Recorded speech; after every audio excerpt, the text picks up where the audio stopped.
सब तो साला यही बदनाम है, नाश्ता कोई अपना ही है। और एक बात बोलना चाहता हूँ मेरे गाइस,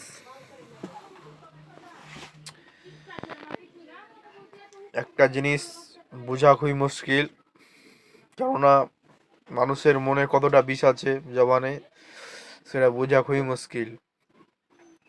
তিনটা জিনিসের বিষ কতটা আছে তুমি নিজে কল্পনা করতে পারবে না। একটা হচ্ছে বিচ্ছু, দু নম্বর হচ্ছে সাপ, আর তিন নম্বরটা হচ্ছে মানুষ।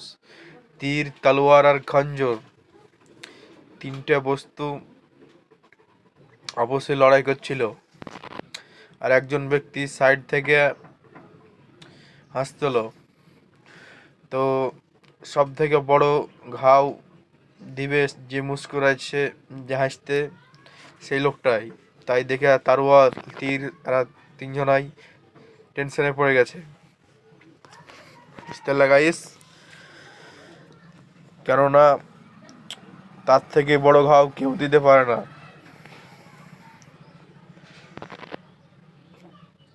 तलवार कितना भी क्यों ना प्यारा हो और चमकेगा, मांगता तो खून ही है ना। इस बात से कौन कौन सहमत हो कमेंट में জানাও গাইস। ইচ্ছা হলে একটা লাইক টাইক করতে পারো।